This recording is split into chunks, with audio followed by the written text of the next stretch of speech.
If you are walking the twin flame path, you may be feeling confused by a connection that looks powerful on the surface, yet leaves you tense, guarded, or constantly trying to prove your worth. Perhaps you have been told that intensity equals destiny, that struggle equals depth, and that love must be earned through effort, endurance, or emotional strain. Over time, this belief can harden you. You may notice yourself becoming sharper, more defensive, more exhausted, in the name of divine love, even while something deep inside whispers that this does not feel like truth. In today's video, we will gently but clearly dismantle one of the most misunderstood ideas in the twin flame journey, the belief that force, tension, or constant striving are signs of true union. From both a psychological and spiritual perspective, you will learn how to recognize the difference between trauma bonding and divine connection, between activation that wounds and activation that heals. We will explore why the true divine masculine never requires you to abandon your softness, and how your body, emotions, and nervous system already know the difference long before the mind catches up. By the end of this video, something subtle yet profound will shift. You will begin to trust softness as wisdom rather than weakness. You will understand why true divine union does not make you harder, faster, or more tense, but instead brings you back into safety, openness, and emotional rest. This perspective may change how you view your current connection, your past relationships, and even how you relate to yourself. If you are ready to stop striving and start recognizing love by how gently it holds you, this message may be exactly what your soul has been waiting to hear. Section 1. The true signature of the divine masculine. There is a truth the nervous system understands long before the mind is ready to accept it, and this truth is essential for anyone walking a spiritual or twin flame path. If you find yourself in a connection where your body is constantly bracing, where you feel compelled to push harder, move faster, prove more, carry more, or perform at an unsustainable level, something is misaligned. When a relationship requires you to live in survival mode, to stay hypervigilant, to overfunction emotionally, energetically, or psychologically, that connection is not reflecting your true divine counterpart. The authentic divine masculine does not activate your defenses. He does not awaken the part of you that learned to survive by effort, endurance, or self-sacrifice. That pattern belongs to old conditioning, trauma bonds, and karmic dynamics where love had to be earned through struggle. Intensity alone is not a spiritual marker. Chemistry, obsession, urgency, or emotional, highs and lows can feel powerful, but they are not the signature of divine union. The true signature of the divine masculine is softening. When you are in resonance with your true counterpart, your nervous system begins to exhale. Your body feels safer, not because everything is perfect, but because you no longer need to protect yourself from the connection itself. You are not required to stay alert, guarded, or armored. Instead, you feel invited into ease, into presence, into a natural slowing that allows your feminine essence to emerge without effort. A true divine masculine does not demand that you harden in order to survive him. He does not pull you into constant doing, fixing, chasing, or proving. His presence allows you to surrender your vigilance. You soften emotionally. You soften energetically.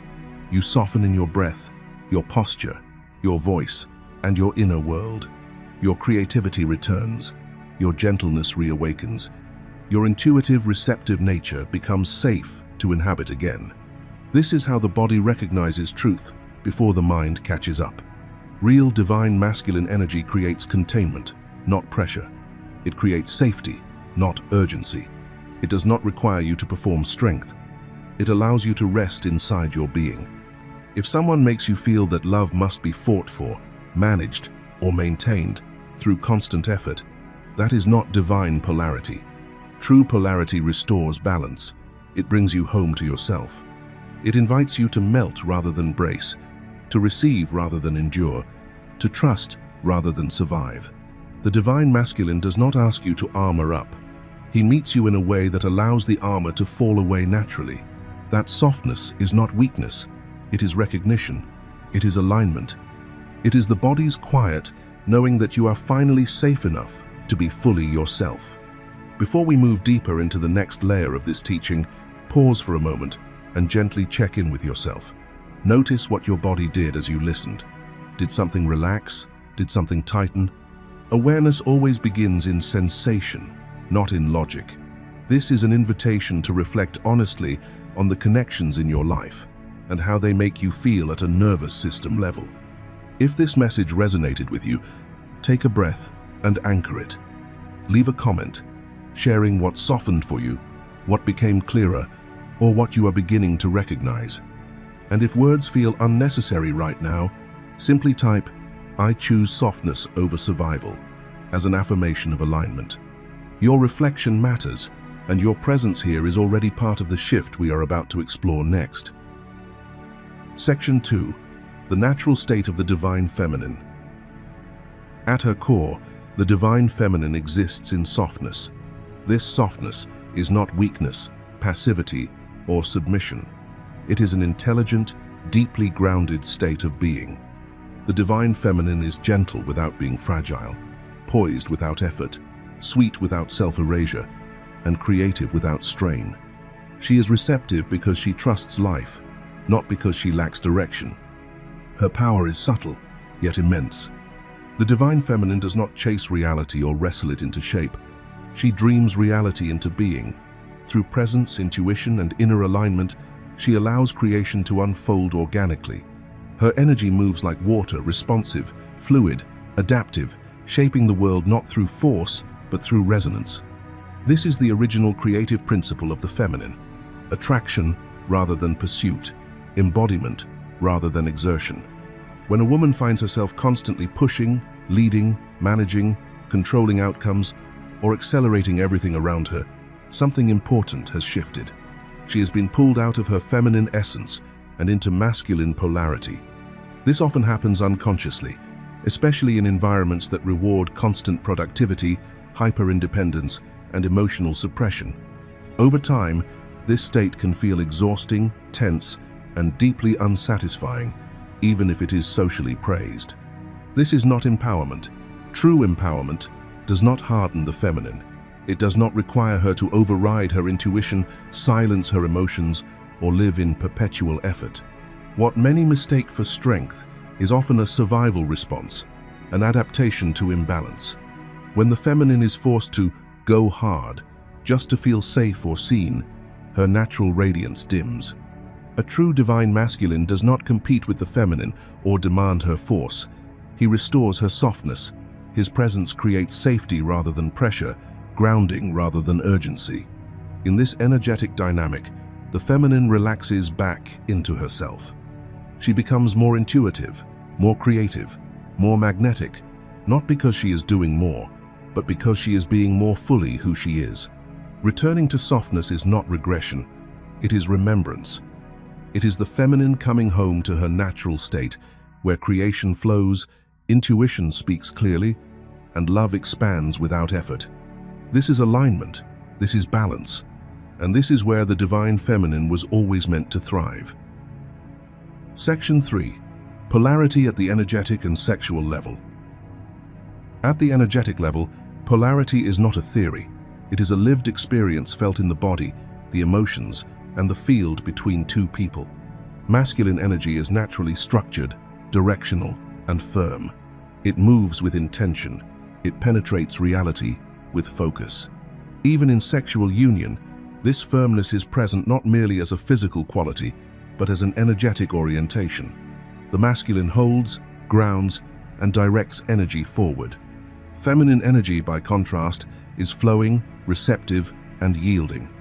It does not collapse or disappear, it opens. Whether the connection is sexual or spiritual, the frequency of the feminine remains consistent. She receives, expands, and circulates energy. She is not passive, she is responsive. Her movement is organic, intuitive, and alive. Where the masculine provides direction, the feminine provides depth. On the tantric grids of consciousness, this distinction becomes essential. For polarity to exist, the divine feminine must remain soft in the heart, open, vulnerable, receiving. The heart is not merely emotional, it is an energetic gateway. When the feminine closes her heart to protect herself, polarity collapses, energy stagnates. desire fades. Connection becomes mechanical or strained. This softness does not mean naivety, dependency, or loss of boundaries. It means emotional availability rooted in self-trust. It means allowing sensation, intimacy, and presence without armoring the body or tightening the soul. The feminine's openness invites the masculine to rise into his grounded strength. It calls forth clarity, devotion, and presence without a single demand being spoken. Softness is often misunderstood because it cannot be measured by effort, yet it is the source of magnetism. When the feminine remains soft, energy naturally flows toward her. She does not chase, convince, or prove. She attracts through resonance. Her openness becomes a gravitational field, drawing connection, desire, and union without force. This is the sacred balance of polarity. Firmness meets flow, direction meets receptivity. And in that meeting, something ancient awakens an effortless dance, where energy knows exactly where to go because the feminine has remembered how to receive. Imagine a moment of true connection that feels effortless rather than charged with tension. A woman sits across from a man who is fully present, not rushed, not distracted, not pulling energy from her. In his presence, her shoulders naturally soften, her breath deepens, and her body no longer feels the need to anticipate or manage what comes next. She is not performing femininity, she is resting into it. She listens without bracing, speaks without over-explaining, and allows silence to exist without discomfort. Her openness invites him to step more fully into his grounded direction. His voice steadies, his attention sharpens, his energy anchors the space. Nothing is forced, yet the attraction is undeniable. This is polarity in motion. The feminine's softness creates the field, and the masculine responds by holding it. Desire, trust, and intimacy arise not from effort, but from alignment. Through this simple exchange, listeners can feel how softness becomes magnetic, how vulnerability becomes strength, and how true union is experienced not by doing more, but by allowing energy to move exactly as it was designed to move. Section 4. How feminine energy feels when it is true. True feminine energy does not announce itself through effort or control. It is recognized by how it feels within the body, the heart, and the nervous system. When feminine energy is authentic and aligned, it feels open rather than guarded, tender rather than tense, and alive rather than depleted. There is a sense of juiciness to it, a quiet vitality that flows without needing to prove itself. This energy carries magnetism not because it tries to attract, but because it is naturally present, embodied, and receptive. It moves like water, responsive and intuitive, adapting without losing its essence. At its core, the feminine is receptive rather than directive. She does not need to chase outcomes or push reality into form. Instead, she allows life to come toward her. This receptivity is not passivity. It is a deep intelligence that knows when to open, when to soften, and when to simply be. The feminine draws experiences, connections, and responses through her state of presence. Her power lies in attunement, in feeling what is true, and responding from that inner knowing rather than from urgency or force. When feminine energy is true, there is a felt sense of flow. Decisions arise organically. Creativity moves through without strain. The body feels more relaxed, the breath deeper, the emotions more fluid. Even challenges are met with a kind of inner spaciousness. There is less gripping and more trusting, less proving and more allowing. This is why feminine energy is often described as magnetic, because it is aligned with attraction rather than pursuit. By contrast, when you notice an inner urge to dominate, control, overlead, or overact, this is a sign that the energy has shifted into masculine expression. Again, this is not wrong. Masculine energy has its own sacred role, but when the feminine lives there too long, the body tightens, the heart hardens, and exhaustion follows. What was once intuitive becomes strategic. What was once flowing becomes forced. This is not empowerment, it is a signal of misalignment. The path forward is not to reject this shift or judge yourself for it. The feminine does not return through criticism or pressure. She returns gently. she returns through the heart, through softness, through slowing down enough to feel again. By releasing the need to control and remembering that your natural state is not effort, but openness. When you come back to the heart, feminine energy reawakens on its own. Tenderness replaces tension, flow replaces force, magnetism replaces chasing. And in that return, you remember that your power has never been in doing more, but in being deeply, truthfully aligned with who you are. Section 5. Heart-inspired action versus head-driven activity. The Divine Feminine is in a profound stage of learning how to live fully on Earth, how to be present, responsible, and embodied in the physical world without losing her softness or becoming hardened by it. This is not an easy balance. To be grounded without becoming rigid, to be active without becoming forceful, requires a deep recalibration of where action is sourced from. The distinction lies in whether movement arises from the heart or from the head. Heart-inspired action carries a very different quality than effort driven by mental pressure. When action rises from the heart, it feels natural, purposeful, and sustainable. There is an inner sense of right timing. Energy moves without strain. You may be deeply engaged, yet you are not depleted. You may be giving, creating, or building, yet you feel nourished rather than drained. This is because heart-based action is connected to an infinite source. It flows in harmony with intuition, values, and emotional truth. The more you act from this place, the more spacious and alive you feel. Heart-inspired action expands you instead of consuming you. It does not require urgency to be effective. It does not demand self-abandonment to produce results. Even when challenges arise, there is a steady inner rhythm guiding you forward. The heart knows when to move and when to rest. It understands cycles. It honors pauses. This is why its power is enduring. It is not fueled by anxiety, comparison, or fear of falling behind. Head-driven activity, by contrast, is finite. It is bound by control, effort, and constant mental management. When the mind leads without the heart, action becomes pressured. There is a sense of racing against time, proving worth, or forcing outcomes. Productivity may increase temporarily, but it comes at a cost. The body tightens. The nervous system becomes overstimulated. Exhaustion follows. This kind of activity is limited because it relies solely on personal will rather than inner alignment. The head seeks certainty, speed, and dominance over uncertainty. It rushes to solve, to fix, to decide. But the heart does not rush. The heart pulses. It moves in waves. It responds rather than reacts. Its timing is subtle but precise. When you learn to listen to this pulse, your actions become more coherent, more impactful, and far more sustainable. The Divine Feminine is not being asked to stop acting or contributing in the world. She is being invited to shift how she acts, to let the heart lead and allow the mind to support rather than command. In this alignment, effort softens into flow, discipline transforms into devotion, and action becomes an expression of truth rather than survival. This is how the feminine remains grounded, without becoming hard and powerful without losing her peace. If you've made it this far, pause for a moment and feel what is moving inside you right now. Notice where your life has been driven by pressure, urgency, or control, and where it has been guided by a quiet inner pulse that feels true. This reflection is not meant to judge the past, but to bring awareness to the shift that is already happening within you. If something in this message resonated, we invite you to share your experience in the comments.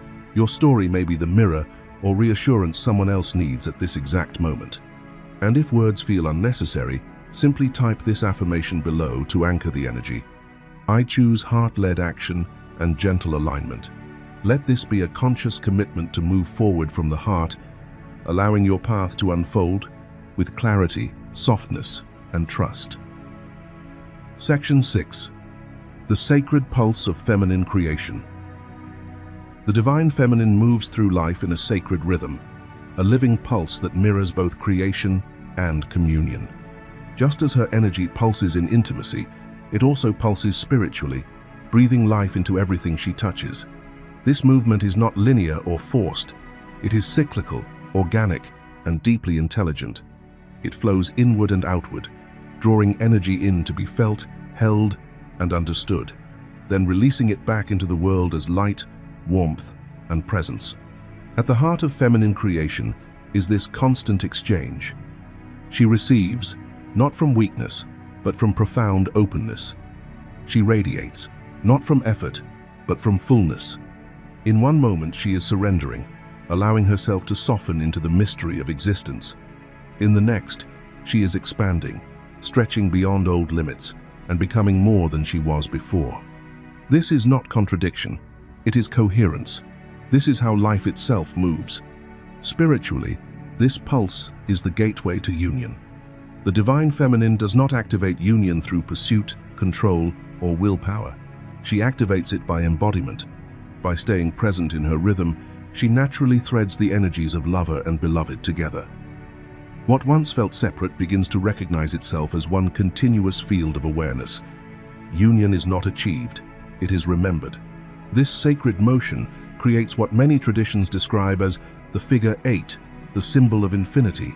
Energy flows from the self to the other and back again, endlessly circulating, endlessly renewing. Within this infinite grid, separation dissolves. The divine feminine becomes the living bridge, the space where human love and divine consciousness meet. Through her pulse, God experiences itself in form, and form remembers its divine origin. This is the true creative power of the feminine. She does not force creation into being. She allows it to move through her. Her rhythm becomes the rhythm of the universe itself, weaving spirit and matter, devotion and desire, heaven and earth into one living, breathing infinity. Section 7. Softness as the gateway to ecstasy and union. When you are soft, something profound begins to occur within your inner world. Softness opens the body, the heart, and the nervous system into a state of natural flow. You become receptive rather than guarded, joyful rather than strained, magnetic rather than effortful. In this state, you are no longer pushing against life, you are moving with it. And it is here, in this gentle alignment, that bliss arises organically. This bliss is not imagination, wishful thinking, or romantic fantasy. It is a measurable state of harmonic resonance. When softness is embodied, your energy field synchronizes with the quantum field of creation itself. You are no longer resisting reality or attempting to control outcomes. Instead, your frequency matches the rhythm of life, allowing energy, insight, and connection to move freely through you. This is the true frequency of the divine feminine. The divine feminine does not chase ecstasy. She allows it. Her openness creates coherence within her system, and coherence naturally generates pleasure, peace, and expansion. Ecstasy is not something added to her experience. It emerges as a byproduct of alignment. When the body feels safe, when the heart feels open, and when the spirit feels trusted, bliss becomes a natural state rather than a fleeting peak. Union follows this same principle. True union always begins with God, with the divine presence already alive within you. When you are connected to your own inner source, wholeness is restored internally before it ever appears externally. From this place, connection is no longer about completion but reflection. The outer world responds to the harmony you are holding within. This is why the divine masculine is never meant to be pursued. Pursuit collapses polarity and generates tension. Instead, he is drawn through resonance, the electromagnetic force that governs attraction within the toric field of the quantum matrix responds to coherence, not striving. Softness stabilizes your field, amplifies your signal, and allows attraction to occur without effort. In softness, you become the center of your own energetic universe. From that center, everything aligns naturally.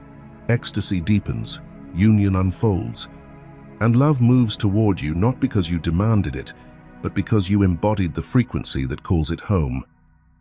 Union does not answer force, pressure, or relentless effort. It responds to truth, and truth is soft. What you are being invited into now is not another phase of trying harder, fixing more, or proving your worth. It is the remembering of who you are when you stop bracing against life. When you release the need to control outcomes and instead allow your heart to breathe, Your energy naturally reorganizes itself into harmony. This is surrender not as defeat, but as alignment. Not as loss, but as return. Softness is not passivity, it is presence. It is the quiet confidence of being at home within yourself. When you soften, you stop broadcasting effort and begin radiating authenticity. Your nervous system relaxes, your heart opens, and your field becomes coherent. In that coherence, magnetism is born. You no longer call love toward you with desire or longing, you signal it through embodiment. This is why the divine masculine recognizes you not because you pursued, persuaded, or waited, but because you arrived fully in your own essence. Recognition happens when you stop trying to be seen and simply allow yourself to be felt. Softness is the frequency that says, I am safe within myself. And safety is what awakens true devotion, truth, and union. Let this be the moment you release the myth that love comes through effort. Let it be the moment you choose ease over urgency, trust over tension, and presence over pursuit. Union does not need to be forced into existence. It emerges naturally when you are aligned with your joy, your body, and your inner truth. Before you move on, I invite you to anchor this realization. Leave a comment below and clearly write this affirmation. I choose softness, and union meets me there. If this message resonated with you, support this energy by liking the video and sharing it with someone who needs this reminder. And when you're ready, continue with the next video below, because what unfolds next builds upon this very choice. Softness is not the end of the journey. It is the doorway,